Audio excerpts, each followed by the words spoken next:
Let's get it. It's showtime. It's showtime. It's lights, cameras, action. It's showtime. It's showtime. It's showtime. You can get this work. It's showtime. No more lip service. It's time to make it happen. Gun club, Goodie, pimpin' them head to tail captain. Papi got it slapping like a wild beast savage. This ain't black magic, boy, I get it from my daddy. Big dog status, beware of the owner.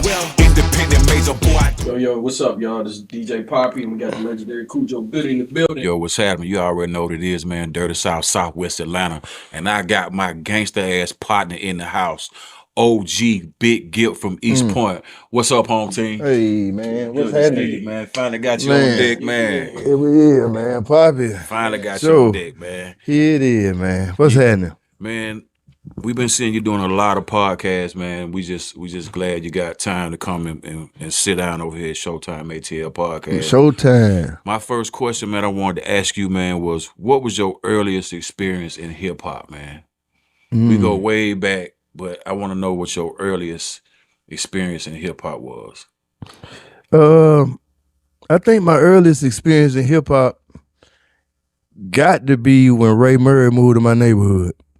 Because Ray Murray moved to my neighborhood and he brought records and a way of thinking that was kind of not new to us, but we hadn't gotten it down yet. You know what I mean? Because in my neighborhood, there was a guy named Joseph Kahn. His mama was named Jean Kahn. So his mama had already taken me around the music business with her to different shows and, you know, the Sensations and places like that in the city where she was doing shows. So the bug of being around music was one thing, but I think when Yoda showed up and was like, yo, start showing me drum machines, that's what made Joseph go and tell his mama, like, yo, I want my own studio. And just because Ray being there, having those records and having the first time me seeing an actual 4-padded drum machine, I think that kind of really started my spark in hip hop because I actually could watch him make beats off that 4 pads. And I was like, this is the beginning and this is like the nucleus of making hip hop beats. So from there, I think it made me start to study the actual art. Like, you know, at the same time, Yoda used to go to the West Side. Him being a Five Kings, he was already into graffiti. So the art of graffiti and the music and the culture of it, I got all from him. You know what I mean? So yeah, that was my first experience. I think just being under the tutelage of Yoda young at 15, 16 years old.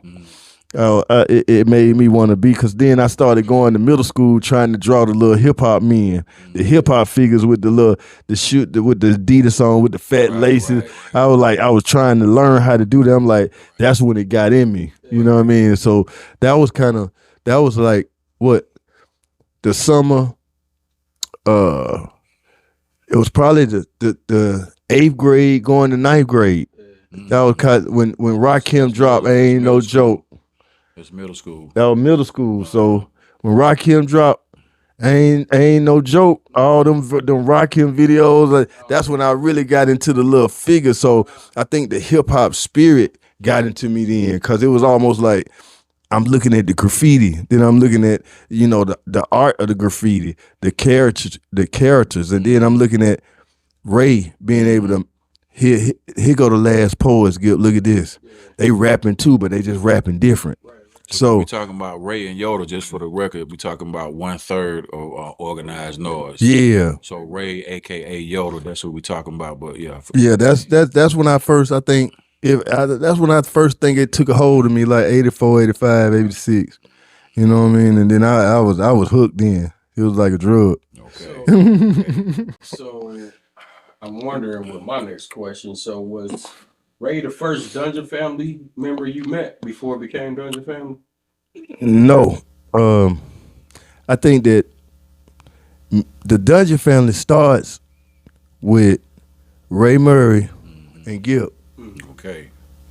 The other side of the Dungeon Family started with Rico, Rude, Sleepy, Big Rude, Marquez, Ramon.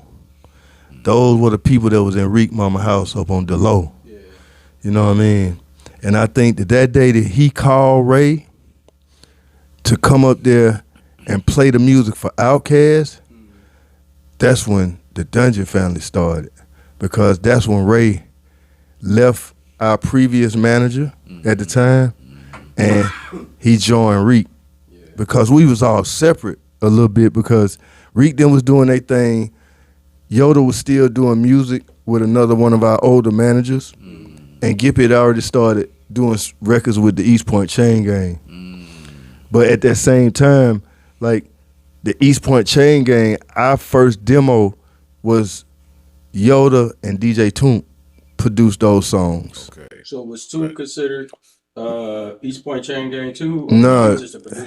Toomp was just a producer from the hood, because he was at the end of the day, he was already legendary to us, because he produced on Shotty, and he had already caught a deal with Luke Skywalker. So for us in the hood, Luke had already Toomp had already did it. You know what I mean? We was just looking for his blessings at the time, you know, to give East Point Chain Gang a blessing. But I think that when we went up there that day to meet them to play the record for the Outkast, I think that's the day that Rico was like, this the Dungeon. This organized noise, this how we gonna do it.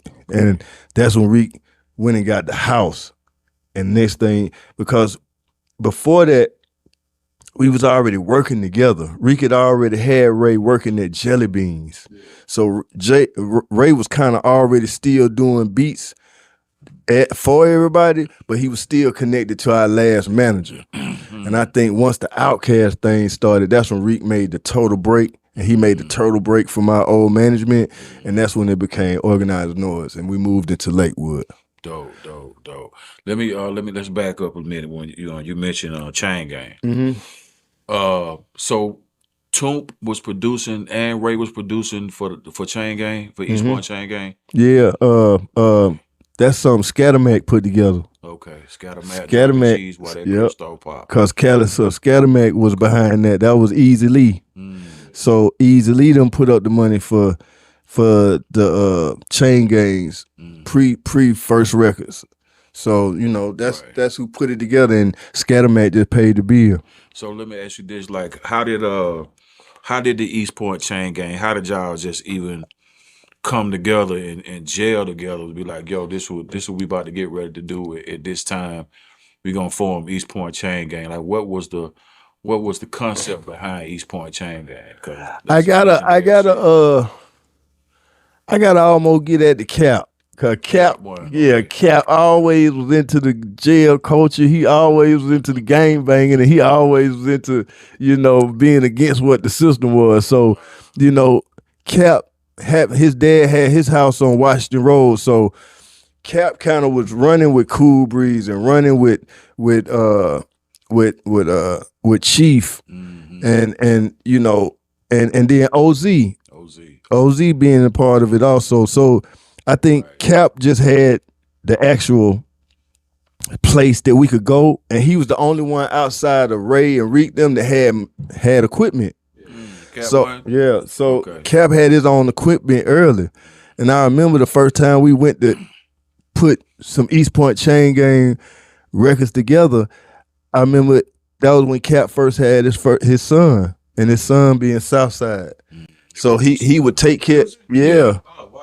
So Southside, when he first had Southside, he would have Southside in the crib over there, and we'd be doing beats in the garage. So that's how it pretty much started, because Cap knew Chief was a gangster. Michael Sanders was a legendary name in East Point. Like he was a head knocker, man. Like, and of course Cool Breeze, he had a name because of his running partner. He ran with Big Slate, so they were known as a Batman and Robin crew. Come on, we'll pull them out. And then Cap One was kind of like Cap One. We all went to school at Woodland High School. Like, so before I got to Atlanta Public School, we all went to Woodland High School. So Cap was kind of like he was a pretty boy, but he was a gangster too. Like he the kind of dude drove a Yugo. He'll drive a Yugo, have on some Willie wear, and still jump out fight in the middle of the street. You know what I mean? So Cap had it on like he was red hot, little red. You know what I mean? So he had a name for himself. And OZ, which was from College Park. OZ was into the street products. You know what I mean? Like, so for us, it made sense. So yeah, it was just like as a crew, it was good because we could make money. And one thing about it, I was the baby. You know what I mean? Everybody was older than me, so it was a chance for me to learn. I was learning about this here because East Point Chain Gang was different from what Yoda had brought me up as. You know what I mean? Yoda had brought me up as really a lyrical rapper and a revolutionary rapper. Like my favorite crews back then was like Poor Righteous Teachers. You know what I mean? And like King Son. Oh yeah. You know what I mean? Like them kind of rappers were the kind of rappers Yoda listened to. He did. And Paris. And Paris, like he didn't listen to none of that other stuff. Like, and if he listened to hip hop, it was this. So I didn't get into this street shit until I got with East Point Nucleus rappers, and that's when it turned into like our version of NWA. Right. That's hard because this was around about the 90s.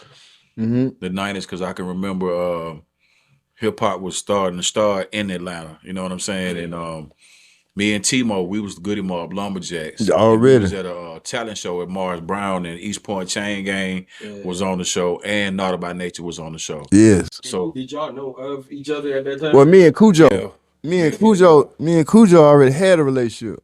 This is when I'm starting to first meet T. Right. Because me and Joe been together since. I mean, if shit, because I knew Joseph Kahn. Yeah, I like used to go around Joseph Kahn. Yeah, me and Joe. Been what, 8th grade? Yeah, 8th, 9th grade. Yeah. Like yeah, because we were together way before you started seeing us. Right. You know what I mean? So it was before anything. Outkast, this was before everything. Yeah, before everything. Yeah, you know what I say, because it was Goodie Mob and the Weed Popper. That's kind of like how I started out with Goodie Mob. It was just me, and I'm saying Weed Poppers, that niggas that was just down with me, whoever I found that was down with me. So it was before we formed, you know what I'm saying, the Good Die Most Over bullshit and all that. You know what I'm saying? It was all that. My mama still had the blue lac. I remember I was listening to his demos in my mama car. Cause I was like, damn, Joe going to record now. Cause like, you know, we could record a little bit over Joseph Kahn house a little bit, and we had a group called 6 Cents. Right. So while we were doing 6 Cents, we were starting to do videos. We did a song. I did a song for my father at the time. The Gulf War was going on. We made it on Channel 5, Pray for Peace. And during that time, Joe just started putting down what he do naturally.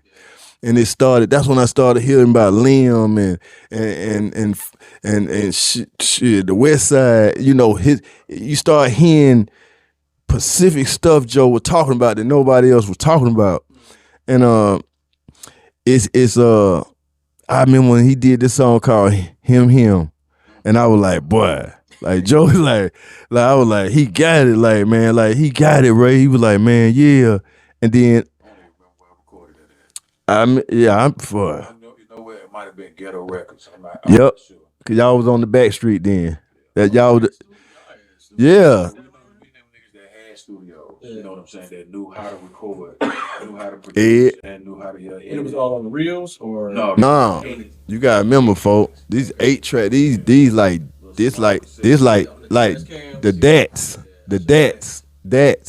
You know what I mean? So like it started from there, bro. Like I mean, one night he took me. He was like, "Gippy, meet me down here, Moore Brown." That was the first time I seen T, cause T in our 12th grade year at Mays, T didn't go because he had to go to another school for his 12th grade year. He got in trouble during the summer, so his mama didn't let him go to Mays that last year. So I didn't see T. I ain't see T till Joe was like, meet me down over here on the back street. Like 91, Yeah. 92. Yeah, you told me to meet you on the back street. We went to Morris Brown. We went in one of them little bitty dorm rooms on the. Oh, they would be like, "We coming to the towers." That was when everybody was talking about the towers. They were like, "Boy, it's all the chain." And I got there one night, and him and T was there, and that was the first time they took me over to the back street, the Ed X, where they recorded, where they were starting to record more. You know what I mean? And Peter Street. yeah, on Peter Street, and I think at this time we performed for LaFace Records. This is like the first year LaFace got there, and we performed. I got it on tape. What year was that, like 91? It got to be 92, 93. Yeah, that sound about right. 92, 93, because you got to remember LaFace wasn't first. Pebbles was first. So the first, label situation was really like Pebbles. LaFace didn't start till later. And that's when 6 Cents, we performed for Bryant Reed and Left Eye at Dion Club. We was at Club Dion. I was in the group with Gipp, with 6 Cents, but I wasn't rapping. Yeah. I was a hype man. Yeah. You know what I'm saying? Philip Beslow. Yeah. Sniper. But see, he was already thinking about what he was gonna do. He was already putting it together. You know what I mean? No, he wasn't no Yeegan. Some old freaky. Yeah. Some freaky stuff, bro. Yeah. I can remember that now. Yeah, you gotta remember back then it was the beginning of the R. Kelly era. You know, everybody was in high techs and goddamn gas station outfits. It was like so it was about trying to entertain, trying to make the rap a little more PG to get signed. But that didn't work either. You know what I mean? Like, that didn't work either. Not for us, you know what I mean? And for us, it was just different. You know what I mean? It was kind of like for us, we were trying to conform to what they were looking for instead of keep doing what we were actually, what we do. They had a song called Stir Them Grits. Mm-hmm. Yeah. And I think we performed Stir Them Grits. Yeah. For LaFace. For LaFace. Do Yep. y'all got access to that stuff? I do. Do you? Yeah. I got all of it. I mean, I got tapes of us at 2560 Studio when Joe was goddamn JoJo. I'm talking about, man. I'm talking about his favorite outfit was some Dickies, and then he wore a crown bag hooked up. He kept his little goddamn goodies in there, man. And boy, and an 8-ball with him, bro. He had an 8-ball, bro. A cold old E, man.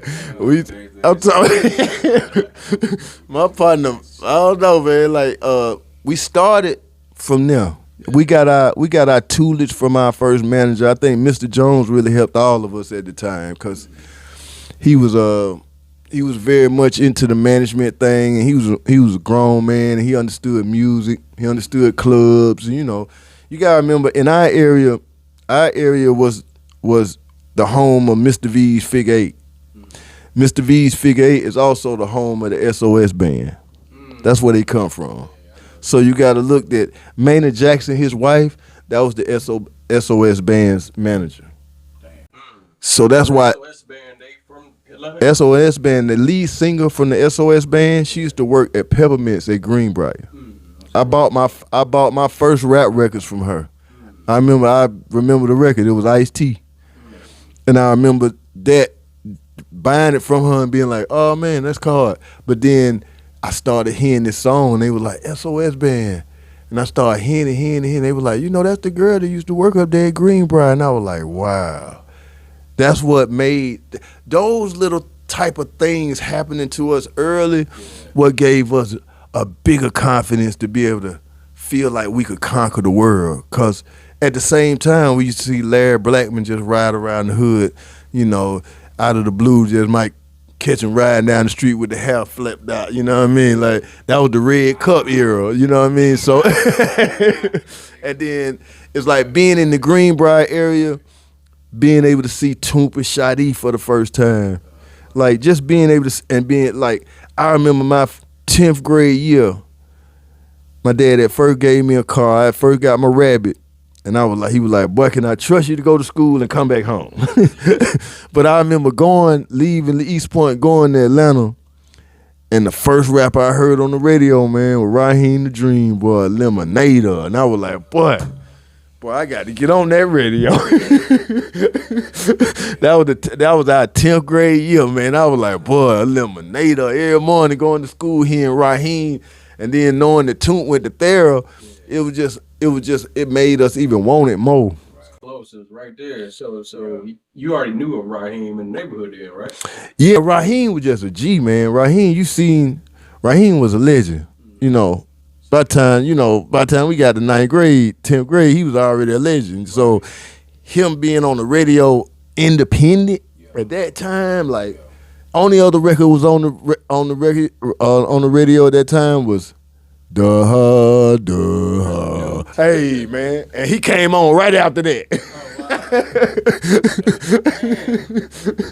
You know what I mean? In the morning time, you gotta look that Raheem was really it, and then also this was the beginning of Kilo. This was the beginning of Kilo era, man. Like, the West Side was strong, man. The West Side was coming, man. When Kilo dropped that cocaine, man, it was just like, wow.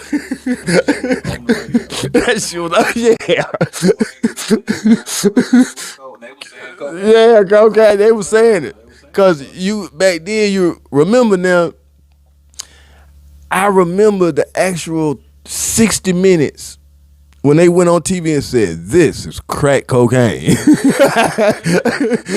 and this is powder cocaine. You know what I mean? I remember them actual, and I was like, damn, like all of that was happening at the same time, and still, even when it came on TV, people still didn't negate it as being bad. It was just like, this some new drug. We don't even know what it is. They call it crack. You know what I mean? Like, so everybody was being introduced to everything new at that time. It just seemed like it was an introduction of new everything, and LaFace and Babyface and LA moving to Atlanta. I think it turned Atlanta up. It turned Atlanta up. Yeah. It was all independent record labels out, but when they got in town, you know what I'm saying, they were like, shit, we can get you everywhere. Yeah. Get you everywhere. Get you played on the radio.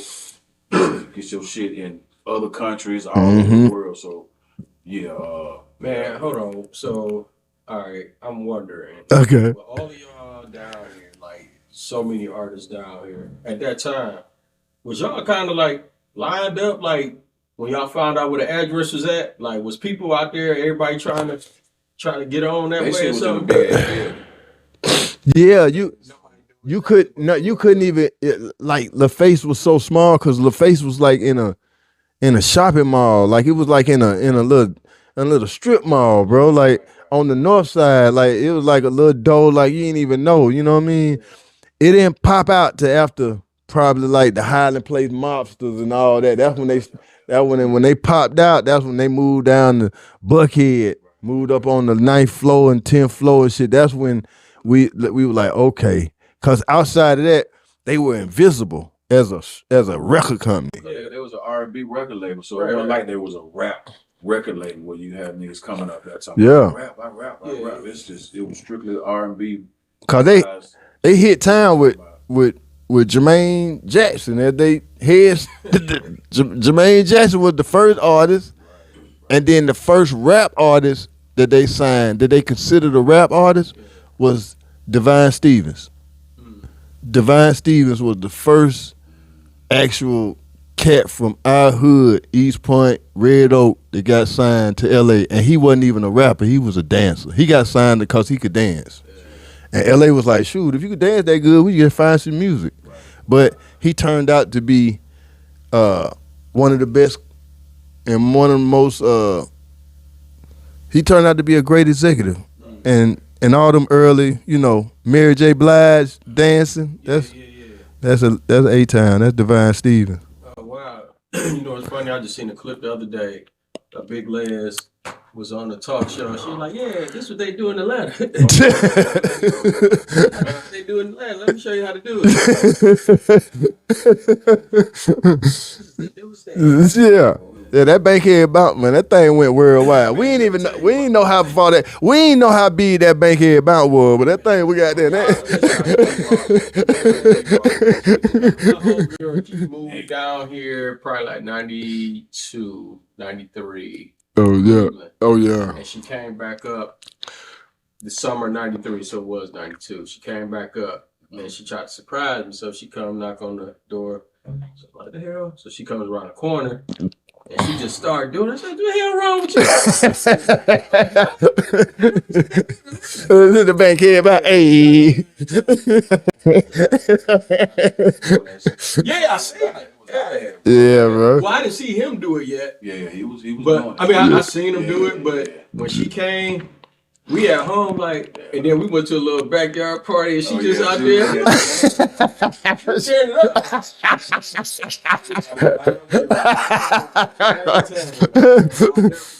I'm sorry. That's awesome. It was just a spirit, and then also during that time, man, you had Dallas Austin already in the sky. You know what I mean? You had JD already in the sky, and JD. Before you go there with Dallas, if I'm not mistaken, and it could be different because up in Cleveland, we kind of get music a little different. Did ABC came out first, right? ABC came out first.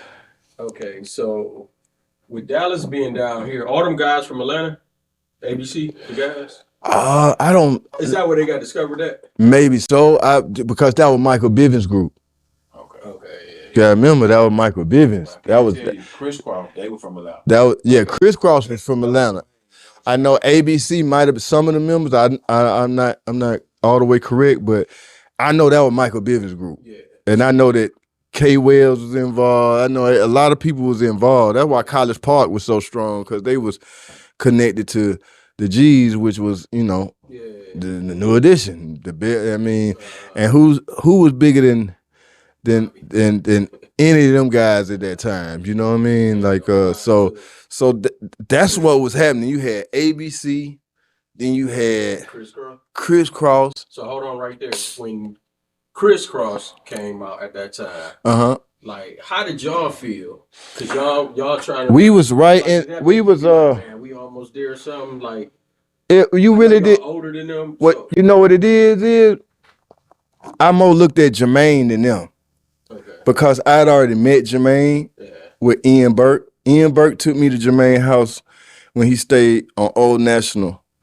And Jermaine was like, he was looking for them exactly during that time. Yeah. So for him to come out with Criss Cross, I remember it hit that winter. I mean, it was that winter because it was. I remember it was cold outside when I seen jump, and I remember I was like, damn, like okay, he caught them. He must have caught them during the summer, and he put it on them. You know what I mean? So to watch them, this is what we can't never take away from Criss Cross. Them boys was on tour with Michael Jackson, man. I was a fan of them. Like they were the first ones I seen on. What was the name of that $1 million show, man? You go to the white, Lifestyle of the Rich and Famous. Like they was on there, man. They was on there. Like, you know what I mean? So for me personally, I just think that it started opening up. Okay.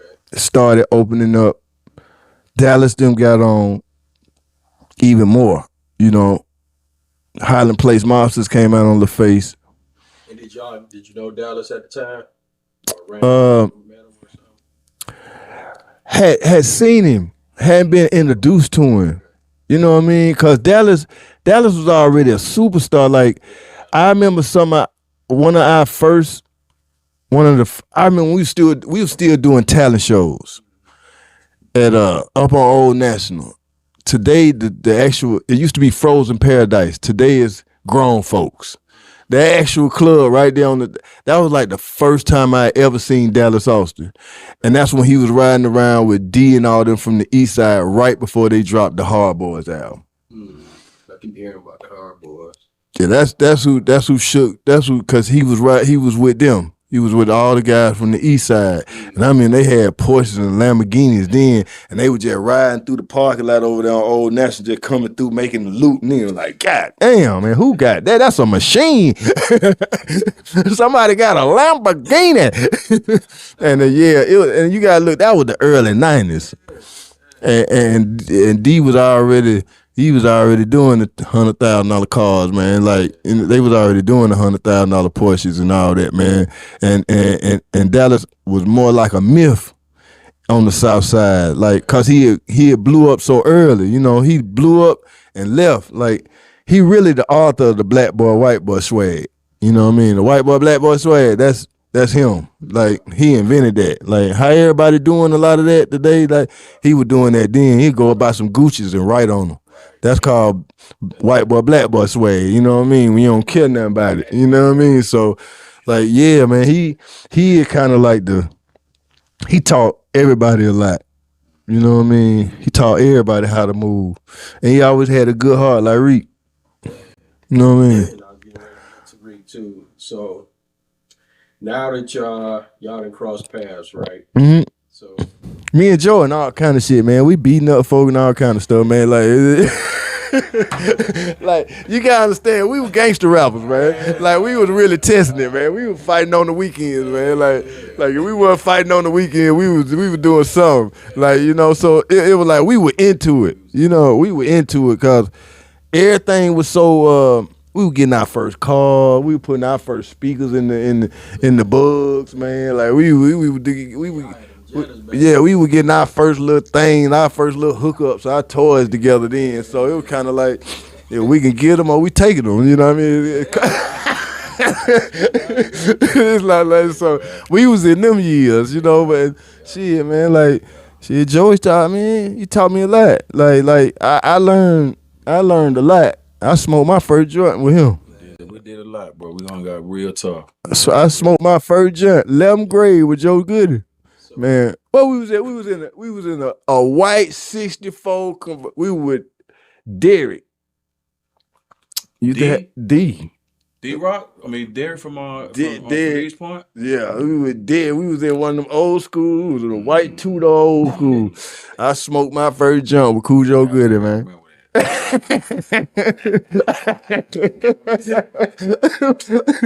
And man, it's been on ever since. So check this out. So I know y'all done told the story about how y'all got together and formed Goodie Mob, right? Mm-hmm. So something I want to go off on because I've seen clips, I've heard about it being in Ohio, and then I heard about it here.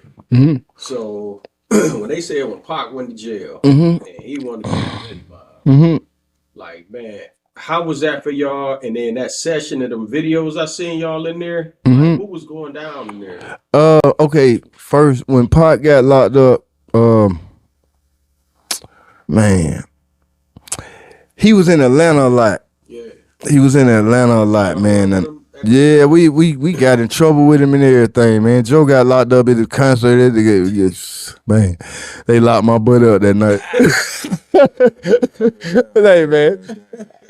They getting Joe at the door. Pac on stage, goddamn trying to start a riot. He tripping. He up there tripping. Like it was just a long night that night. Like that was at we was at Clark University. Yeah. We at the back door, Pac acting up on stage. So we went and hung out after that, went to a club, Pac and threw a glass. Somebody bothered him, he threw a glass, hit the wrong person. Then everybody wanted to beat Pac up that night. So we had to get him out of the street. He used to always just be with us. He would always be with us. And when he went to jail, man, it was right before Me Against the World dropped, man. That's when they locked him up. Yeah. And I remember when that album dropped, and we were like, golly, man, go to jail on an album like this. Like, oh, man, I was just like, boy, he had White Waters. That's when I knew it would be, because that was the first time I went to White Waters, and I seen folk with Tupac tattoos. Yeah. That's when I was like, oh, boy. That's like a big-ass water park. Yeah, like, you know, I'm seeing folk walk around with Me Against the World tats, like, Oh man. Cross on me because of that nigga. But hey, man, like that album never really touched the street, man. That album never touched the street. He got folk with that one, like, and then he was locked up too. It was like, golly, man, why he didn't even get to perform them records. You know what I mean? So it's like that was a time when he got up there, he was just surrounded by everything that wasn't him. And he was just like, man, Gippy, when I get out, man, I'm coming straight to Atlanta. My mama there. He called the office one day and he was just like, man, I just want to. But that was the time, that was in the same time he was trying to get out. He was trying to figure out if anybody had any kind of way to help him get out. Oh, okay. And I think that we were one of the calls, but he also had called Suge. Yeah. You know, and Suge went and got him. Pretty much. He went and got him. You know what I mean? So he was a part of everything here, man. Even when you see, like that night when you see Pac hanging out the back of the Benz, throwing the guy coming out of Nicky's, he was me, Tupac, DOC, and MC Breed hanging out. You know what I mean? Like, and we walked right in there. Pac had the little look, man, with the little cross on. Look, he went right up in there. So girl told me, you ain't touch me on my boots. See, he wasn't used to all that. You know where they from in the West, you know. Yeah. No, you know, he didn't know the rules of the strip club. Like, you can look at him, you can't go up and smack him on the booty, man. You can't do that, man. He didn't know the rules, so soon as he did that, they were like, Tupac ain't touch me, and we got kicked out. That's why he was pissed off. Man, fuck them, man, fuck them. Damn. See, listen. Yeah. Hypothetically, if I was down here, I probably would do the same. I do that at home. For real? Yeah. You could touch the girl? Oh, no. Yeah, no. Going there with the hoop pick. No. Going there with the swishy. Nah, it was still scrub. Yeah, it was still $5 table dance. So you know the money was real low. So you know you had to give them a little more respect because you had to work a little bit more back then, you know, to get the money out because it was $5 table dance at Nicky's. It was kind of like to keep people attention, you had to really be in there for a minute. And he was about that other life. You know, I'm like, shit, I'm gonna holler at you for a minute. We can dip. You know what I mean? But they was like, man, we trying to get some money, man. So he just went too far too quick. they walked us straight to the door, man. If you go and look at the old film, you can see him trying to explain all the way out the door. Like, right. He trying to explain. They like, no, buddy, hell no. Yeah, it was strict rule back then in the strip club. It was strict, you know. So it was like, but it was great. He always had a presence in Atlanta, man. And his mama was here on the east side, and so y'all never got to record then, huh? No. I'm gonna tell y'all what happened that night. That night when we walked in the studio, it was crazy that night because so much was going on in LA. It was LA was on fire during that time. Like it was gang banging heavy, man. It was heavy. It was a lot of folk were getting their head tore off, and a lot of folk were getting shot up. You know what I mean? So, we went to the. You know, he was like, "Yo, come on down here." Me, Joe, and Timo. We went, and he wanted us to rap, but I just knew that us getting involved with death row business wasn't a good thing wasn't a good move for us at that time. I just knew that it wasn't because what people don't understand that Goodie Mob Outkast was on an R&B label. We wasn't on a rap label. So we had to carry ourselves a lot different than how they got used to being and how they carried themselves. You know what I mean? So when it was a little bit too gangster, we would bow out most of the time. You know what I mean? Like shit, we cool. You know what I mean? So was that the song where I guess he was dissing Biggie on? That's the song at first he wanted y'all to get on? Well, see, it's to talk shit and have y'all on. Well, see, you gotta understand that it was two different occasions. Yeah, okay. It was two. I see that one video. Yeah, you just see that one video that's out. Yeah. That one video that night, that was us going just kicking it with him and him recording a lot of records at the time. It was great to watch him record. I mean, he record, smoke a cigarette, and have a glass of Hennessy and be doing that shit perfect. Like he wouldn't even do too many goddamn retakes. He would go straight through his verses and be like, shh. And he would never stay on a song. Yeah. Just in front of us, he probably flipped the songs 3-4 times. Right. And then, that was like our introduction to him. You know what I mean? He got comfortable with us. And then after we went and did the BET Awards, where you see that's when him and Big got into it backstage. After that event is when he called me back to the studio and was like, Gipp, listen to this. That's when I first heard Hit 'Em Up. God, He was hot. y'all was like, what the fuck? Yeah, I had never heard. I hadn't heard of this. So, and see, the reason why it was so deadly and so spirit shaking at the time was because I knew how him and Big hung. Like I knew how they had their own. Yeah, like when he went to New York, that was his partner. That was like if you ever notice, man, like little men that talk big, they always keep big dudes with them. Like, like it's like on the cartoon that little motherfucker did. He got the big motherfucker with it. Yeah. Like Pop was like that. Like I like to keep big dude because I'm about to pop my shit. Yeah. That's how it starts. He about to pop his shit. You know what I mean? So he always was known to be the smallest in the crew and got the big dudes with him. So it was like him and Big relationship really on some friend shit. And he really supported him. Right. You know what I mean? Because when he was supporting Big during that time, he was kind of finishing up the Thug Life record, the Thug Life album. Volume 1, I got it. You know what I mean? So he was in his, if you listen to that album, it sound real hip hop. It sound like New York. It sound like if you go, yeah, a lot of that, it sounded very New Yorkish, you know what I mean? And it jammed, you know what I mean? But at the same time, Big was working on his first project, so that's Party and Bullshit, a lot of them records. So our first time seeing Big was really like the Party and Bullshit record, just them and Outkast being at Puff parties in DC and Howard. So that's the first time we got introduced to just Big Party and Bullshit with the hockey jersey and the goddamn the bandana Big, and that's so hard that when Outkast dropped their album in New York, he down there came in the same outfit. Right. Right. He down there had the same outfit on. He had a hockey jersey on, and he had his and I remember him standing in front of the stage watching them perform. Like he stood right in front of the stage. You know what I mean? And it was hard because it was like that night we was like, who is that? They were like, that Big and Small. And I remember the first person he went to shout and was like, man, I fought with you. Like I want to do some work with you. You know what I mean? So it was like that's how we met Big. You know what I mean? So after that, Big blew up. Big come to Atlanta. LaFace Records, Gold, Weekend, Shanti throws. She invites Puff, Big. They show up.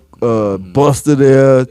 Buster came with Dallas. You know what I mean? And he had Rampage with him. And that was crazy. It was in L.A. I think at a mansion L.A. Shanti got, and they set a stage up, and that's when they gave Outkast the first gold record for Players Ball. Right. You know what I mean? And that's when we knew it was on, man. We knew that we had something. I think everybody knew they had something right then. That's when the tide started changing for everybody because, of course, like, New York was on, but nobody was on like the West Coast. Like the West Coast had it, you know what I mean? But Big and Outkast, that's when it started flipping. You know what I mean? That's when it started at the same time. Because what people don't understand is that when Arista dropped their promotional tapes, Big was on one side and Outkast was on the other side. So we were tied together since the beginning because it was like, yeah, because you got to look that half the mixtape was Craig Mack, and then it flipped into Biggie, and then our shit was Outkast. But since we had did Get Up, Get Out, and Get Some and Call It a While, they had them kind of put in there on some short versions, and it made everything. Like, man, I rolled around to that snippet till it broke, man. Of course. Of course. Man, that makes sense now, man. That was the Mac Attack campaign. Because remember when I was telling you what my father had Outkast up there? Mm-hmm. I knew about Biggie shit. Yeah. The song that I heard before he dropped was Respect. Right. The Jamaican joint. Yeah.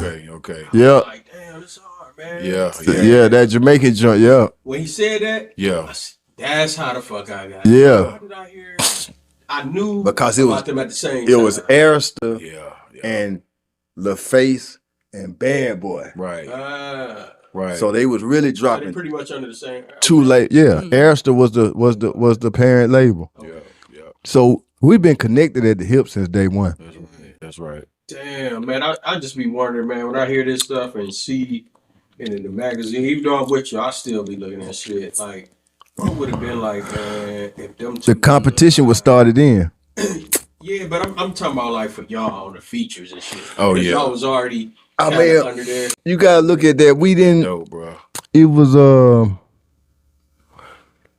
we didn't know when we were gonna get called in, cause it was like right then, like me and Joe had already kind of like we are already underreached them like that. You know what I mean? Joe already in the basement. We already once we caught player ball, it was like shit. Everybody on deck, all hands on deck, like every day. You know what I mean? Like it was once we did players ball, it was like shit, boy, we got it. Now we didn't figure this shit out. You know what I mean? I'm sitting Time for the album. as Gipp said, like, Like, hands on it was hands on deck, bro. Like it was like no going home then, bro. It was like Reek couldn't get rid of us. None of I mean, bro, like I'm on my job. I'm working. I'm at the warehouse, bro. I'm at the warehouse. And I'm like, man, I'm working for a year. Cause Dad was like, look, either you gonna go to school, you gotta get a job, you gotta do something. You can't just do the rap. We ain't just doing the rap, sir. So I said I had to go to house school. I was going to house school on MLK. Yeah. I was up there going to house school. At the same time, going down the street, meeting Joe at Dixie Hill, trying to hub a 10 for 5 minutes.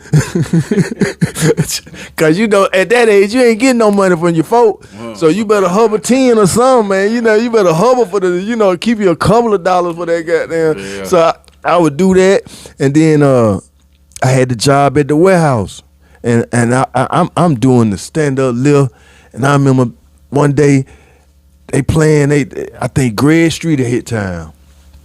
Early, I was just about to get off, and boy, they played player ball on the radio. I said, "Oh shit, nah, bro." I went in the racks. I wrote my name on the wall. I said, "I quit." I quit, and never went back, man. I went on vacation. And I was like, man, that was the greatest vacation ever because I went on vacation, and shit, Outkast video came out. I never went back. So when did like when that happened, right? Mm-hmm. You quit. When did it happen when it was like, all right, man, let's start working on the album, like for Goodie Mob? It's. I would say immediately because we were still working on Goodie Mob on Outkast. You gotta remember now, Outkast, a lot of them last records came at the end of it. I remember. You know what I mean? So it was like I remember when Reek them called everybody up to the studio to hear the mastered copy of the first of the Outkast album, and we all listened to it in Studio B. And we all listened to it. Everybody that was on the album, we listened to it from top to bottom. You know what I mean? And that's when we walked out of there. It was like Ray was like, "Okay, it's time to get ready for Goodie Mob." And then we went. The album dropped. Once we got to the third single and they came for "Get Up, Get Out, and Get Some." We were getting loaded up. We were getting loaded in the chamber there. They dropped 93. Yeah. But see, they've been working on it 92. 92. You know what I'm saying? And they performed What song was that? It was made in 1993 when Outkast came to that park. They came to a park. Right. And they performed up there. I forget what it was. It might have been Players Ball. Yeah, I did first then it thing. came out in the fall, and that's when I ran to my Yeah, brother. Like, it was Players Ball. Guys on TV. Because even here, we didn't know how big Outkast was because we were still home. Right. You know what I mean? They were leaving and coming back. And it was Ramon and Timo birthday party at Mumbo Jumbo downtown. They broke out the Outkast Letterman jackets for the first time.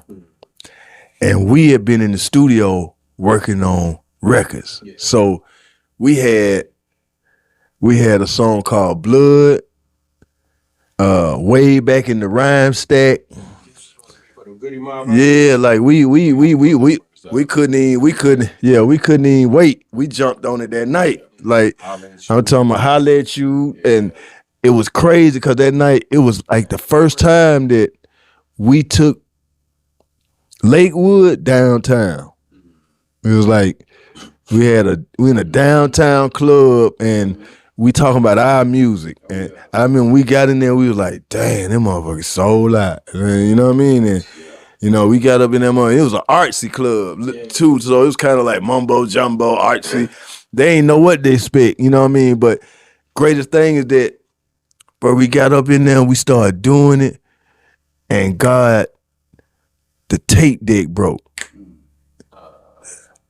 And then Dre started saying, put your hand together.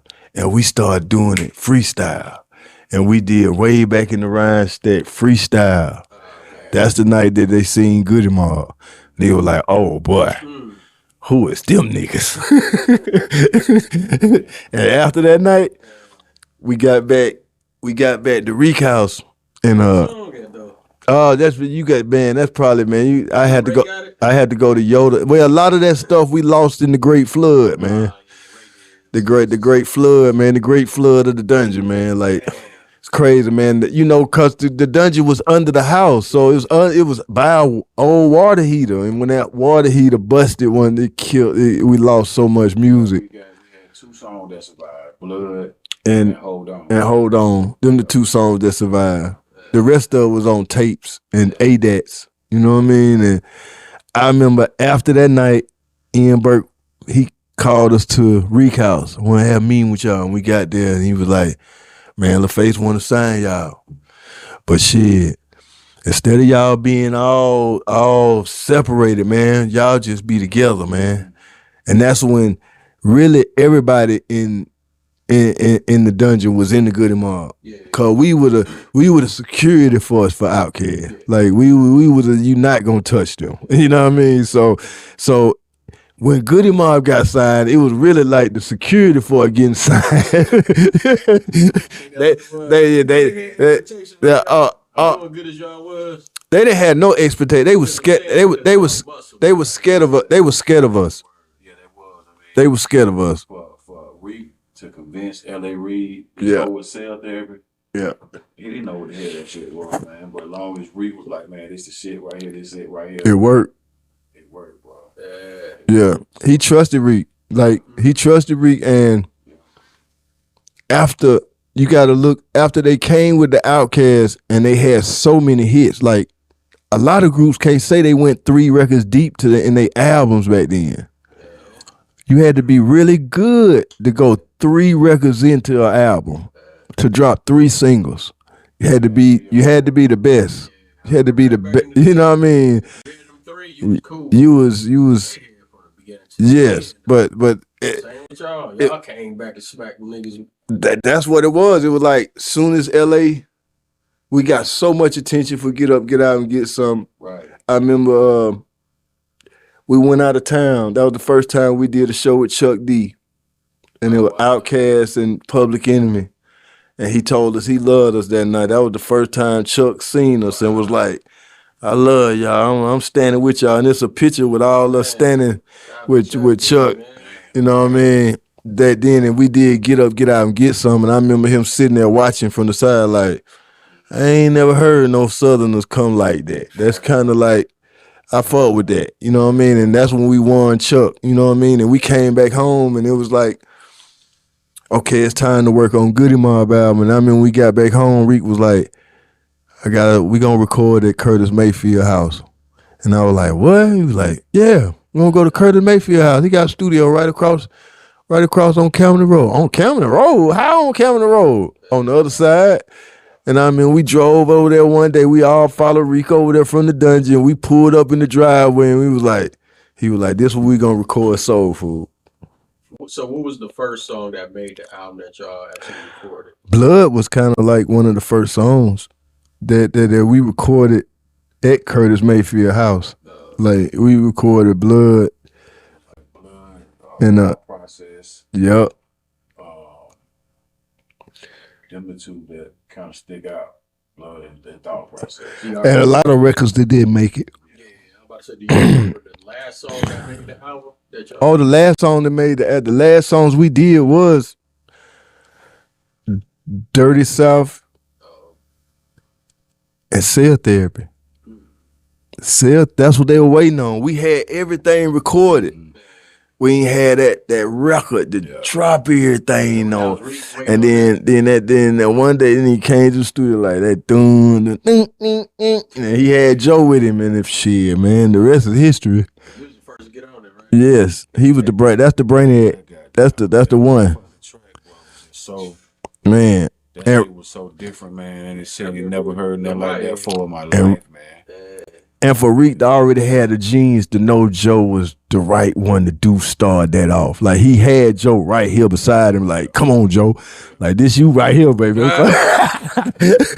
He was so crunk that he be standing up in the room, but he be all up here, boy. You come on, shout it. Come on, shout it. That's it right there, shout it. And boy, I'm talking about he was the greatest coach of all time, man. Boy, you ain't got no trouble but the goddamn. Hey, boy, Reek gonna make you stand up, man. He gonna make the hair on your back of your head stand up, and then he gonna ask you why you ain't standing up with the hair. You don't believe? Like Ricky was a coach, man. He was a coach. You know what I mean? Check this out. So, I even back then, me and my crew, we was trying to be like y'all. Right? Hey, man. And so, with me as a DJ and producer, and when I heard Rico say what inspired him to make that Gyro Damage. Yeah. Oh yeah, cause we was man. yeah. I knew it. Yeah. But I couldn't like really. That was it I didn't though. really know, but I just was like, damn, man, I wonder if he listened to this. That was. I'm gonna make my version. I didn't even know that. Hey, bro. You said that. No. Reek favorite records. Jaheim the Damager, right? Yeah. Ja Rule the Damager. The other was Das Effects. Yeah. Okay. That was Outkast favorite. Yeah. Damn, so was. Yeah. So if you think about him and them put together, that's Cell Therapy. That's right. Just go back to that first album, that DOS. That was Joe and T by themselves. Yeah. That was just lumberjack. Oh, okay. I see what you're saying. Nah, they go back and forth with each other. That was that lumberjack. And then Ja Rule, he was kind of like, Yes, sir. It's out there. Showtime, man. Showtime every Saturday. yeah. Already. Yeah. It was a time, bro, because it was free. And only we believed. Right. You know what I mean? Like, just imagine being in the city, man, and only them folks that was over in that little house in Lakewood knew what we had. Didn't nobody know what we had, man. Like, and we had been cultivating it for years before people even seen it. We was already together in different fragments doing music. Like, you know. Like it was just amazing that once Reek made the dungeon in Lakewood the home, it was just magic came out that house, man.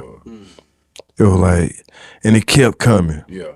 It kept coming, man, because you got to look that at the same time doing Goodie Mob and Outkast, man. Then you gotta understand, bro, when they dropped the TLC move, it was like, wow. Right.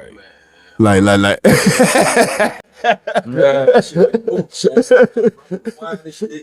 So when Outkast dropped that album, right? Mm-hmm. To me, it was an instant classic from the beginning to the end. Oh yeah. I'm reading credits. I see who y'all are, but I didn't know that y'all was Goodie Mob. Right? Mm-hmm. But then when y'all came out, y'all got a classic from the beginning to the end. But what the hell? Like, I didn't know what I was about to get from y'all. True that. Except Cell Therapy. Nobody but knew. I still didn't know. So when I bought the album, and man, y'all came out, man, with low singing at the beginning. It was a total mind fuck. I was just like, yeah. Going with this. Yeah. Right behind that. It killed. It killed. Y'all had no fast forwards at the time. I can't say. Yeah, skip. No skip. See, y'all just on it. See, they just only heard get up, get out, and get some. Yeah. And call it a while. I snuck that. That's it. That's all they heard. That's all they knew about Goodie Mob. But then once we had dropped the Cell Therapy, they was like, hold the fuck up. Yeah. Hold up. Yeah. This shit totally different from both of them songs. From Outkast, though. Outkast, period. We would have probably, let me tell you, man. They thought we were going to be on some player type shit. Kinda, but it was, man, straight left field with it, bro. I want to say kinda, but me, I listen to lyrics, though. Right, yeah. So I'm just like, man, these niggas is hard. Yeah. And then when they came out, when I hit play, man, I remember driving my Cutlass. Yeah. Like, Lord, it's so hard. Me and my niggas like, like, what the hell? Ain't nobody saying nothing. They just like, froze, guys in a little blank. Yeah. They would go to basketball practice. Yeah. They were do. Oh, yeah. We like, oh, this shit. Man, I don't think we got past the process. I don't That- think we got past that for a while. It's heavy, bro. This shit was heavy. It was, and see, another thing about it is that what the public actually heard most of the time wasn't what we started rapping on, cause Ray had a thing of you rap on that. Right. Then once you put you on it, then I go back in, and then I flip that hole. Right. So what people actually got was probably like the third or fourth version True that. of every song. True that. You know, that's how much of a critique, and that's how much Yoda wanted to make sure the beats were right. Like, people gotta understand, man, that during that time, man, that was Yoda, Reek, and Pat, like, trying to really figure out how to make our music as dynamic as Outkast, but in a whole nother direction. And it was awesome to watch them do it and pull it off, because everybody else was kind of like following whoever, you know, like, yeah, at that time it was crew, it was the glory days for the crew. But at the same time, them crews, nobody did what we did. Nobody went totally different directions. Everybody kind of stayed on them sounds and them, like, if it was Woo, you knew it was Woo. Even if it was Killer Bees, it was Woo. You know what I mean? The sound. And even if it was West Coast, you knew it was West Coast as soon as it came on. But in our case, it was like a total mind fuck every time. It was like, damn, like, how they get on that beat? Like, you know what I mean? And then where did it come from? Because everybody was pulling from different shit. New York was on the samples. LA was on the goddamn the Zap on Ohio. They was on that. These clips going viral. Yeah. They was on my phone locked. they was on that Zap. So we knew, like, when that Roger clap dropped, then that's the West. You know what I mean? And our thing was, hey man, baseline and that 808, man, gonna eat them up all the time. Long Reek and Ray always felt like if that goddamn trunk jump, hey man, we got them. We was on. It was soul music. Yeah, If I was you really about to say really that. want to do it, that shit was soul hip hop over soul. Four niggas rapping over soul music. Yeah. It was kind of hard to dance off of our shit. Yeah. You feel I what I'm used to saying? play y'all shit in the basement parties though. Hey. I ain't get Yeah. it. You had to speed that shit up, boy. Yeah. I used to play them shit. Our shit was for the but if you think about it, during that time, that's when the world was changing. Like the Gulf War was going on. Everything was kind of like coming to the end of the peaks. You gotta look, the dope boy era, like it was coming to the end of them eras. Like so many of us young got caught up in the dope game, got sent away for 20 years. You know, our music started kind of like helping people move away from that, because we was kind of like, man, we coming out that era. We was the kids fighting after the high school games and all that, and we was the era that we started in the era of fighting, but our last year or two of high school, that thing got the gunplay.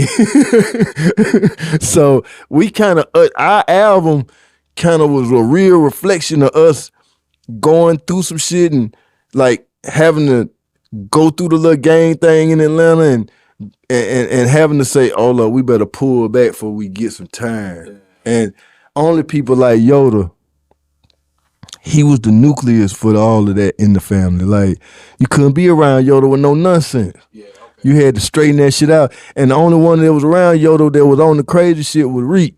And that was him. That was like Reek could do whatever. You know, Yoda was, you know, that was an extension of him. You know what I mean? So Reek was the only one that could act like Reek at any time, all day. Everybody else had to get there and carry themselves a certain way. You know, pipe it down, baby. So we had to act a certain way to get in certain areas. Like the dungeon was outside area. The first bedroom was Ramon. That was the warden. If you couldn't get past his room, you wasn't an artist at that time. You know, you could get, because what he would do, he'd leave the door open during the summers, and all Big Rube be out there with the shirt off. You know, that was, we was still hood with it. And the techno bowl was going big. But boy, you could hear that music coming out that dungeon, but you couldn't get down there but around Yoda like while he was doing that shit. Only the first string could get past Moan Room, past that den, on through the kitchen downstairs to the dungeon. Like you had to really, cause you had to go through his mama and his sister's area. So if his mama hadn't gave you the goddamn, okay, all right, I fought with him. Yeah. All right. No, she always be peeking too, right back there. She'd be like, who that is? Who that is? You know, Midway, hey Midway. I told we turned into church boys. We got there, come to, hey Midway. We just trying to get through the kitchen to get downstairs. But like, yeah, man, like it made us grow up. It gave us confidence, and we felt like we were earning the respect of his mama and them too, because it wasn't like it wasn't working. It was starting to work. You know what I mean? We on TV. We on BET. She looking like, boy, shit, my boy's on TV. Hold on now. Okay. You know, she knew who her hitters were then. It was like, okay, my little cat, okay, my little goodie niggas come around here. You know what I mean? I got them. Anybody else though, I don't know. You know what I mean? You know, hold up. You know, me Wade and the sisters back there. So it was kind of like, that's why Reek said, hey man, we're gonna do Goodie Mob album in a whole nother house. Like we're gonna go to, and that was great too, cause to be in Curtis Mayfield house to record our first album, it was everything, man. It was like to be able to walk in his bedroom and see his, Reek had a relationship with him already? yeah, like they was already working with the OG. Okay. You know, you can go and pull his last records was done with Organized Noise. You know what I mean? So if you go, you know, and it was that, this is the time that I remember Joy was probably in there. Joy used to write, Joy was awkward the way he wrote back then, because he would just, man, he'd go grab some shit. Like he'd go grab a piece, something off like a Kroger bag or something, like a Kroger bag. You remember that? Then they had them paper bags. He'll rip it apart. He might just start writing right there, but he might go and lay down in the dungeon. He might be over there behind the pipe or something, goddamn writing. You know what I mean? And I remember we was at Curtis' house, so it was just us most of the time. Reek then would just leave us there, and they'd go back to the other dungeon. They just have some shit playing, like at the other dungeon. And yeah, it was right up the street. So like Joe might be in there. I remember one time he came through and he ain't see nobody, but he was like, "Hey, Gil, come in, let me show you something." I went in there with him and he was like, "You see that?" And he had all the reels for Superfly. Oh wow. He say, every time I ever did something, I kept the reels. I made me a copy, but I turned in and then I made me a copy. He say, so that's when we learned about having your own set of reels. You know what I mean? He had his own set of reels of the Superfly album. And that's when he was like, you don't never sell your publishing till you ready to retire. You hear me? Don't never sell your publishing. That's your go to the mailbox money. When you want to leave the stage, that's when you sell your publishing. He put that in my head.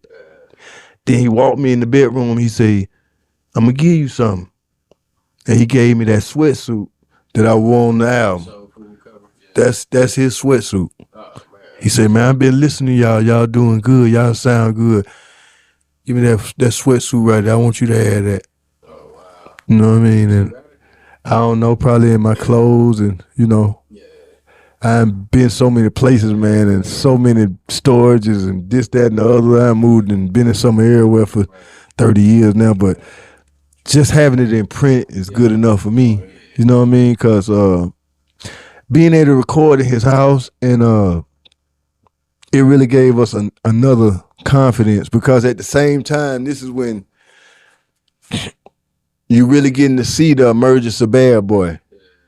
You know, you really getting to see, you know, we still was under LaFace, but it was like LaFace. You know what I mean? So we growing, man. And Outkast, that's when I started going on. I was like the Goodie member that went on tour with Outkast all the time. And it was like, I remember that's when I realized how big they was in Dallas. And I realized how big Greg Street was. Like, damn, like Street really is the guy. You know what I mean? Like, our first concert, bro, we was at the Dallas Stadium with Tony and Outkast. Like, I walked in there and stood on the star, man. I was out there in the middle of the field, like, Charlie. Like that. I was like, man, like, I was looking at the shouter, they was like, bruh, but he ain't made it now, folks. Like, but ain't no rappers on this show, folks. This straight R&B. That's when I knew. I said, hey, bro, it's something else now. I came back home, I called Ray. I was like, man, these niggas in the Dallas Stadium, cuz. Like, this different.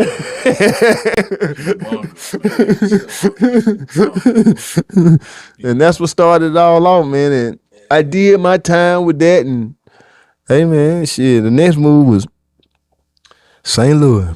So with all that being said, right?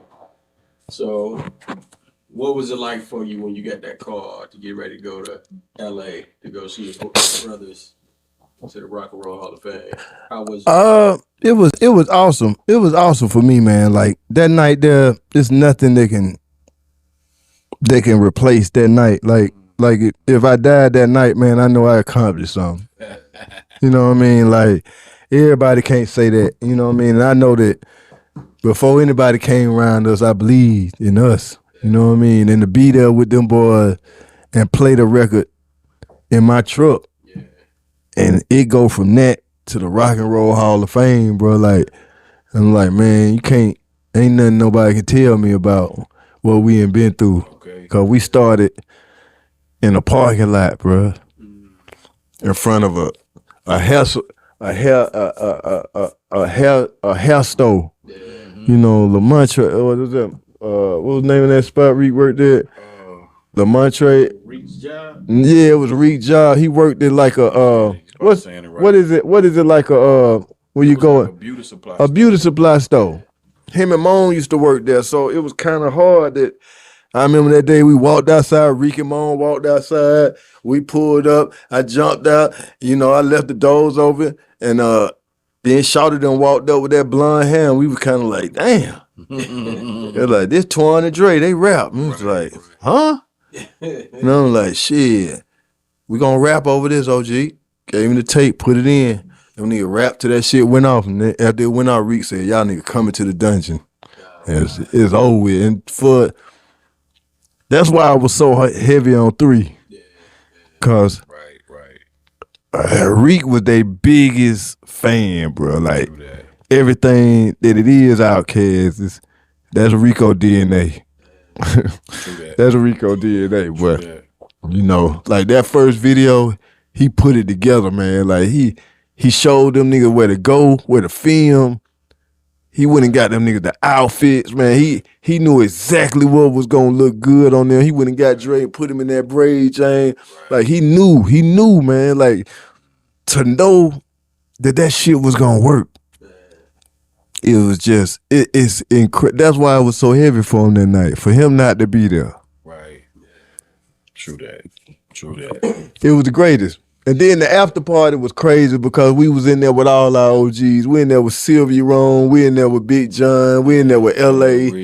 To see all the executives that's watched us since we were kids. That was 35 years, bro. Yeah, like 35 years.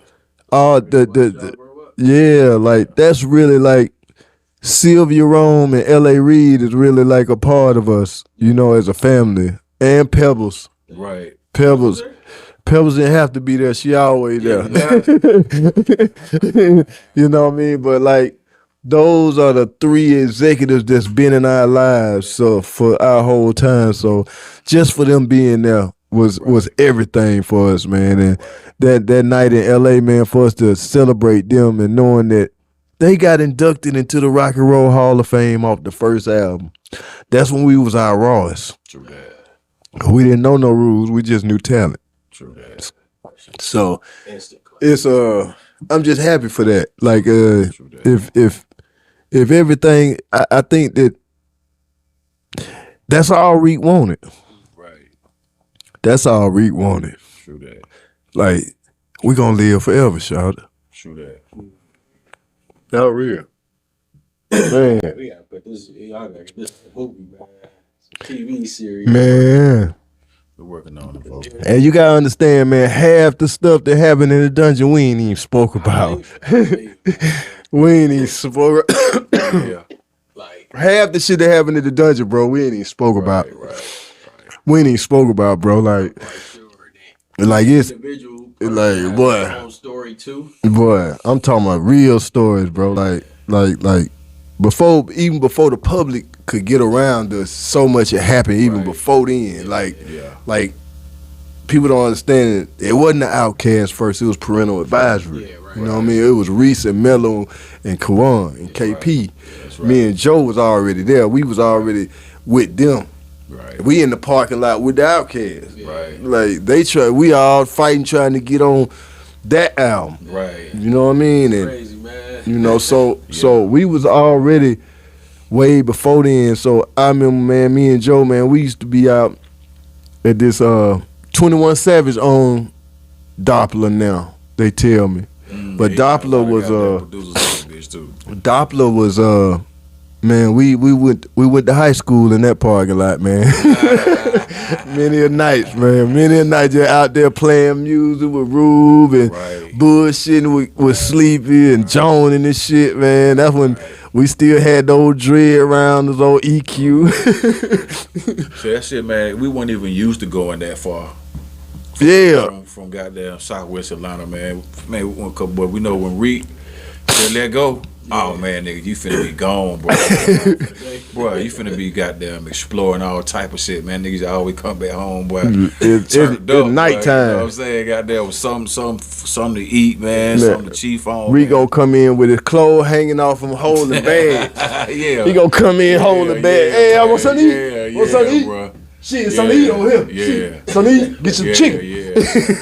He used to always come with some food, boy. I'm talking about it's gonna be a big box of churches, or we gonna go to the little goddamn wing spot right there on over there, man. And nigga didn't do that in the trap, bro. They ain't gonna feed you like that in the trap, bro. Nah, Reed, but see, man, that's what you're supposed to do is feed your people. Hey, bro, they don't go nowhere. Boy, he knew that. He knew how to do that.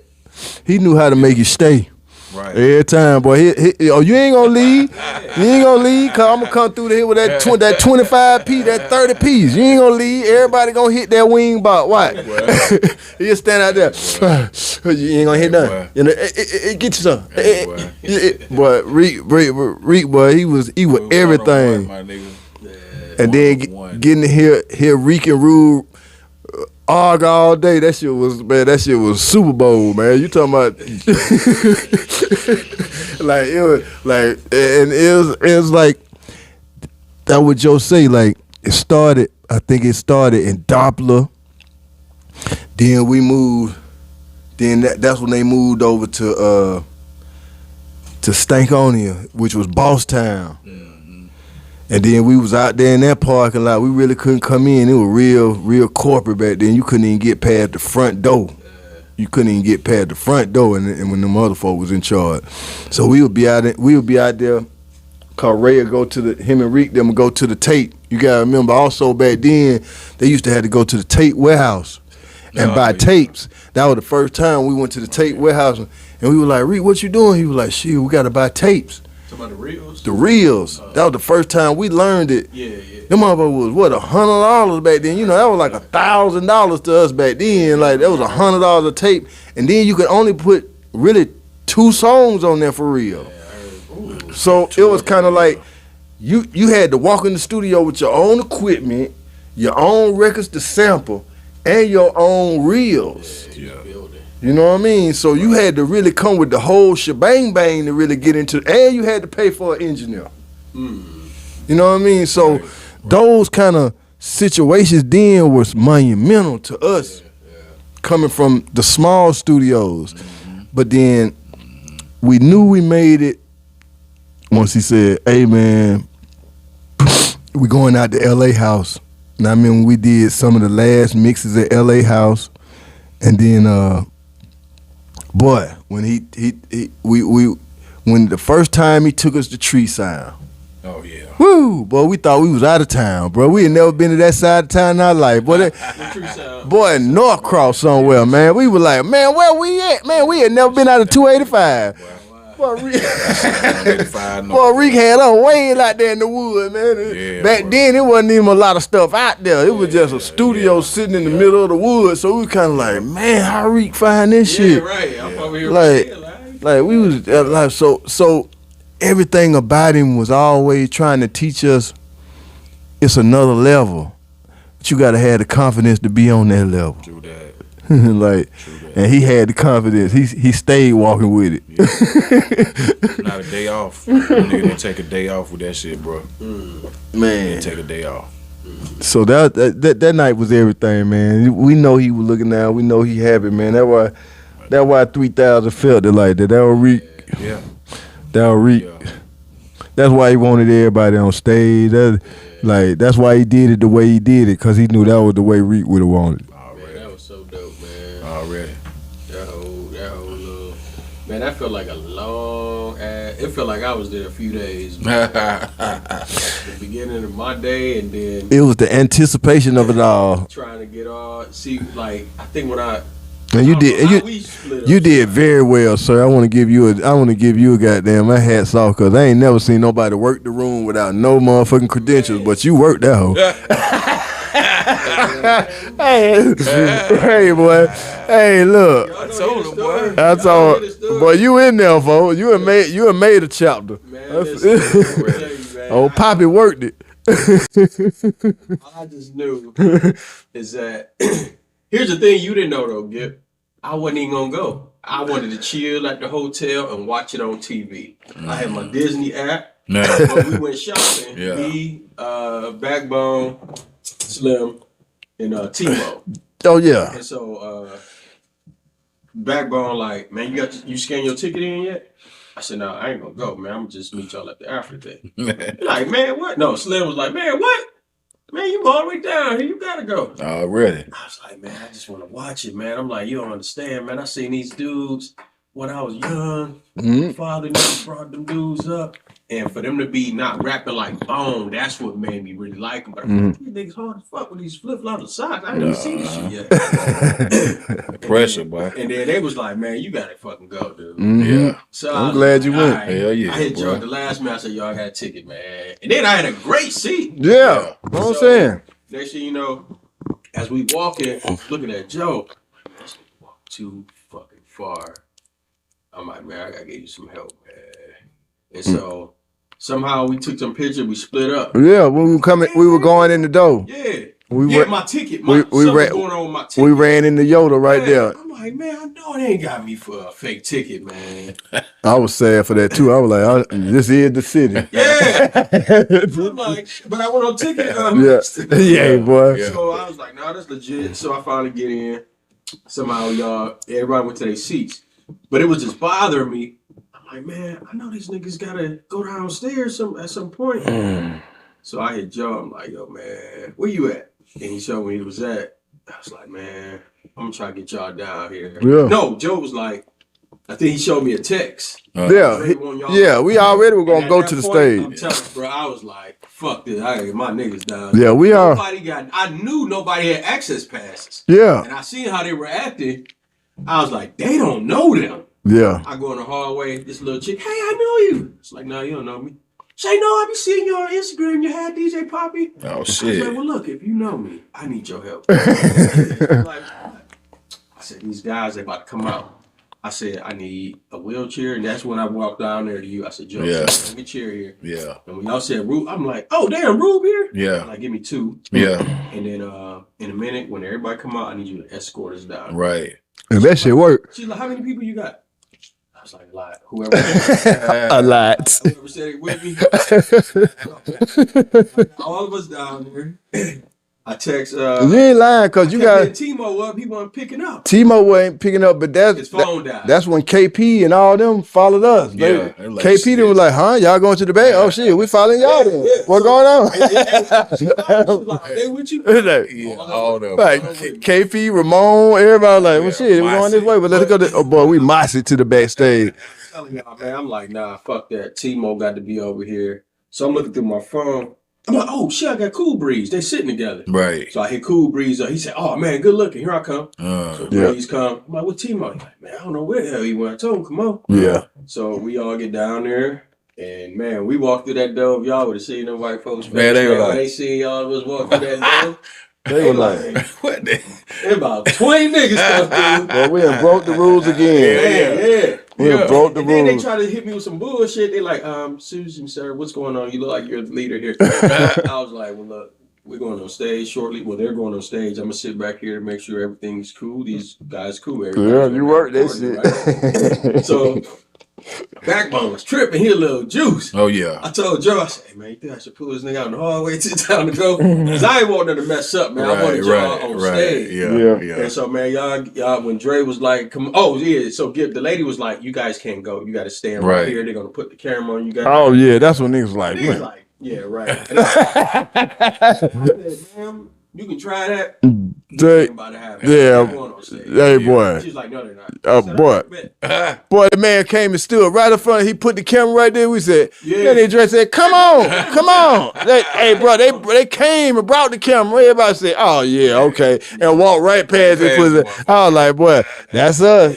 I'm talking about that. Man, I had to just capture the moment. I got a lot of footage. Oh, okay. Put out where I wanted people to see. Already. It's time for everybody to do stuff. Oh, yeah, okay. I got it. footage. I got y'all walking, Yeah. coming back. Yeah. Oh, that's So awesome. man, when I tell you, man, I was just so proud, man. And it took me 2 weeks to come down off that high. Yeah, it was. Yeah. Like I still Niggas was looking up through there my for a phone. while, boy. Yeah. Yeah. I was up watching there. it. I'm like, damn, Yeah. man. Yeah. I got to see these dudes. It's monumental. Now, the Rock and Roll Hall of Fame. Yeah. I said, man, It's- I'm dreaming. Hey, man. I kept thinking I was dreaming for about a week, man. I swear. That's how good it was. That's how great it is. And that's how, that's how that's how hard we work though. Yeah. Like,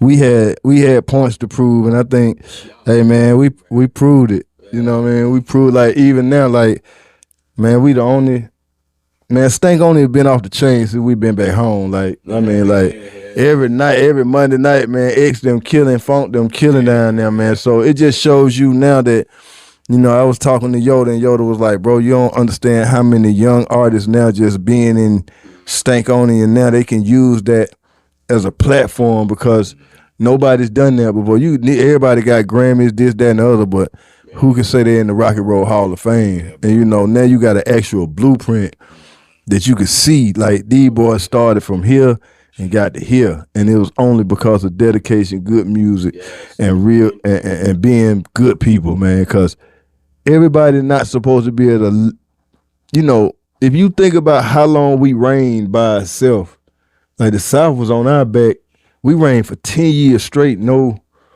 competition. You know what I mean? We got tired. Right. Let's talk about it. We got tired. Yeah. You know what I mean? Yeah. Like, we were winning so much, we got tired. You know what I mean? And we got unfocused. You know what I mean? And in a lot of places, you know what I mean? But, you know, even with us being unfocused, we still was able to always maintain great music. You know, but after winning so much, you know, sometimes that's what people don't understand about success, man. Success can also become you can start to not respect. You can start to not respect the grind it take. And then another thing is that, you know, once your life, it ain't no manual to come with this shit. You know, the different levels that you wind up on because of record sales and fame, nobody could tell you how fame gonna affect you. You know what I mean? And I think all of us had to, you know, figure out how to really live this way. I think it started out as something that we know we wanted to do, but when we became who we are, it's almost like now we have to be a certain way. We have to do a certain music. We have to, you know, maintain, you know, and I can just tell people that if this ain't in you, you will never survive in it. Yeah. We survived in this. We did this. Me and Joe were together at least 3 or 4 years before we even got to the dungeon. You know what I mean? We've been rapping together since we was high school. Right. So this dedication, you know, go way deeper than the dungeon because it started way before the dungeon got there. Thanks, the dungeon was just the goddamn. That was just once you got the. We left B team and went to varsity. We made varsity when we got to the dungeon. You know what I mean? We were varsity, so it was up to us to make it work. Reek them was giving us the platform, so that's what's so great about the Dungeon family. We all represent what we all represent, and we've all stayed very in tune with our fans, in tune with ourselves. But at the same time, we stay building outward. Right. That's why we keep surviving. That's why you know, for them to have the Outkast night the other night at the Phillips Arena, and they debuted those. You know what I mean? It's like to still be getting accolades. Right. Off, they been fucking with them boys. You know what I mean? Like Falcons, goddamn the Hawks, Braves. They've been dealing with them boys for a minute. You can't. They did the job, bro. Right. You know what I mean? And they still to be a young kid coming from Atlanta, bro. You can see what dedication look like. But you see it from all of us from that era. You see it from Lil Jon. You see it from Luda. You see it from T.I. You see it from even from Jeezy. Right. You know what I mean? You see it. Like, it don't matter what part you land on in Atlanta, you're going to wind up being something, stand up for the community, goddamn, because, you know, once you get to a certain thing, then you got to get in the room with the elders, and the elders going to be like this. You know, this about business, sir. True that. You know what I mean? So that's one thing that I can say about Atlanta. It takes all of us. Once we reach the platinum and gold success, Atlanta brings you in and tries to figure out, well, what else can you do for yourself? What else can you do for your community? And you know, you were like that. You was young. Now it's time for you to be grown man. So that's the greatest thing about Atlanta. Like, Atlanta never shunned us as a city. You know, no other city has handled their rappers like I think Atlanta has handled theirs. Right. I said mayor. I mean, the mayor went to our school. We went to Mayor's High School, so we, you know what I'm saying, we close like that. But I want to, before we get out of here, man, I want you to, I want you to kind of let us know what you got going on with your Zaga, Okay. Zaga drinks, man. Hey, man. Today is the greatest day, the day of Christmas for Gipp. You hear me? Heard that. Hey, man, the day Christmas, man. I've been fighting this battle since my dad had left in 2018. You know, like it's been a thing for me to take cannabis and use it to heal people because I seen what it did for Pops in his last days. And I've come out with different products. This one, sleep aid. Instead of taking opiates, you take this. It's I want to get one now for we deal. from So now, I got pain gels now. So let me explain to y'all what's going on. What he decriminalized was us being able to take the leaf and use it as medicine. That's what we've been blocked out of. That's what we couldn't do. They wouldn't let us into the pharmacy. Now you're gonna be able to go and get your pain medicine from the pharmacist made with THC, and you will be able to go pick up your flower from the pharmacist. President that dropped it down from a class 1 thing all the way to a class 3. Yeah. It's down there with Tylenol, all that type of stuff. So yeah.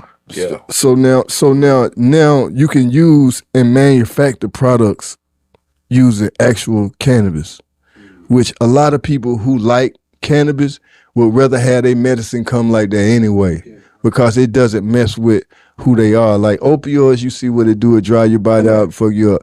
Only thing cannabis is gonna do is make you go get something at the kitchen and go in the refrigerator all day. But it's all right, you know what I mean? But the greatest thing about it though, like when he did that, it opened up this business. Now Gipp can take Zaga and I can go and compete with Coca-Cola. And that's what I'm gonna do. Already. You know, I'm going. I want the $50 million, $100 million factory that makes Zaga in East Point. You know what I mean? These are the first flavors that I'm dropping. This is 6 on the peach. Love that flavor. This one right here is black ice. It's like a cranberry lemon. All right. And this is the Storm Chaser for them boys that love that dark, that bourbon, that VSOP and all that. Remy. That's him right there, Remy. That's him right there. Yes, sir. And I dedicated this can. I'm doing like 70,000 cans like this, dedicated to the Outkast Rock and Roll Hall of Fame edition. That's Gipp and Outkast, Black Ice. That song there, man.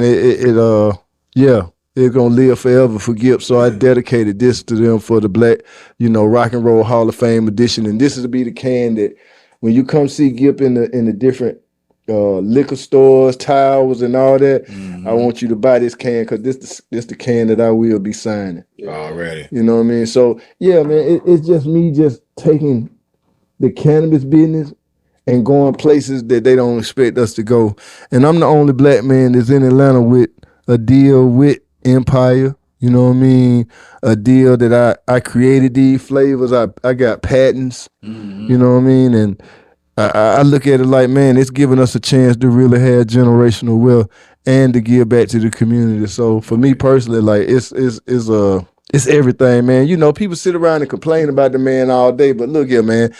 The other dude sat in office and fell asleep for 4 years and didn't do nothing. So I can't even really, acknowledge a person that sold the same game to me that didn't do nothing for me. Right. They put money on the credit card so some other folk came across the border, you know what I mean? But sold us that they were gonna get down with the industry and then wind up getting down with somebody else, you know what I mean? So then for Trump to do this, man, I'm a lot of money invested, you know what I mean? And I was thinking like if he don't do this, like you gotta think about how many people lives in investment and time would have went down the drain. True that. If nothing ever moved in this place. And now you got to look that now I can take my pain gel and I can take it to the VA and say all the soldiers that don't like opioid medicines, now Gippy got an actual pain gel for you that's strictly THC and cannabis. That's the great thing, because now instead of them they can go and actually buy Gipp Goodie or No More Pain on their insurance. Okay. Okay. That's what he signed today, which most people don't even understand. They looking at the recreation. Like, it ain't recreation. Why it ain't, is everybody gonna be? It's not even about that, bro. Like, this is about industry building in the medicinal area and the packaging of different products at a more scaled place. Like, where you can only get this, where you got to look around. These kind of drinks are only in specific places. Top of next year, these drinks gonna be just like, they gonna be everywhere. Already. And they the biggest seller. If you right now, the stores are saying these kind of drinks are 85% of their profits.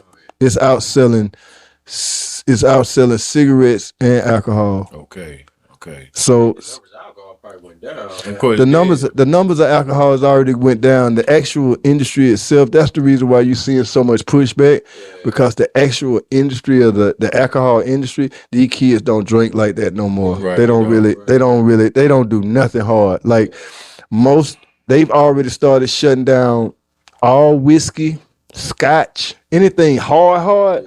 They've already started getting out of those businesses. So that lets you know that the future is going to be in the THC drinks, and alcohol is going to be it's going to become taboo. It's going to switch. Yeah. So yeah, man, the top of the year, man, Zaga, man, about to do a big rollout. Man, start hitting the States at the top of the year, and new music, man. I'm out here with Cuz right now. Sky Wiley, he doing his thing. New Year's Eve. Yep, we just went in the studio last night. He just did a new song with Nephew Jones. That's my thing. Carry on. Yeah. Hey. Hey, I love Nephew, man. So and hey, man, the Zaga Soul Sessions. We back on the 29th, man. Okay. I'm bringing the country back to the city, man. So Already. yeah, man, we doing everything. I need all artists, y'all want to come and perform at Zaga Soul Sessions, man. Hit my girl, just hit my page, Cool, and Cool will get you hooked up, What's man. up, Cool? And Shout out to yeah. Gipp, go ahead and let them know where they can find you at, man. Hey, man, you can find Gipp Goodies on everything. Gipp Goodies, hey, man, Facebook. I don't hardly be on there, but I'm on there. IG, TikTok, Yes, and sir. man, I'm on there, man. But yeah, man, next year, man, it's all about building and laying more bricks on the legacy, man, because that's all that's important now, man. We did the hard work of our lives. Man's just trying to put some cream on it for the kids. Right. Boy, so inspirational, man. So motivated, man. Man, I appreciate you coming through, man. Sharing all the good times, man. Even the times I forgot about, man. Just showing people how to move a different way. Yeah. You know what I'm saying? Especially for the next year that's coming up. That shit is motivated, man. I appreciate you doing that, man. For sure, man. But you can find me at on Instagram, man. KHUJOGOODIE. Subscribe to my YouTube page, Khujo Goodie Zone 1. I'm on that TikTok, man, Khujo Goodie ATL. And check me out, man. I got a new internet radio station, man. It's called Say Less Radio on Fleet Radio Network. Y'all check that out, man. Go to Say Less Radio. Ain't playing nothing but new and classic Dungeon Family music, man. So if y'all want to hear that new and classic Dungeon Family music, holla at your boy Say Less Radio, man. And fuck with me, man. I'm at Maverick Global Distribution, man. You know what I'm saying? It ain't where we just put out music. We empower the artists and we educate. Dirty South. Hey, you can find me at 216DJPAPI.com. 216 DJ Papi on all platforms. And make sure y'all tune in to Showtime Radio every Saturday, 10 a.m. to noon Eastern Standard Time. I got exclusive music, nothing but bangers. Nothing but bangers. Gipp might send me something I heard that he got that y'all can't hear yet. You never know. Nothing but bangers. Might do something special for y'all this weekend since it's about to be the holiday. Also, if you want some merch, we got some Showtime ATL podcast hoodies coming out. Y'all see this one here. I'm gonna have Joe show y'all the other one soon. But make sure y'all follow us on YouTube, Showtime ATL Podcast, and make sure you download Cluster App Media on your Roku, Amazon Fire Stick, and we out. Bangers. It's so time. You can get this work. It's so time. No more lip service. It's time to make it happen. Gun club, Goodie, pimpin', I'm here to tell Captain. Papi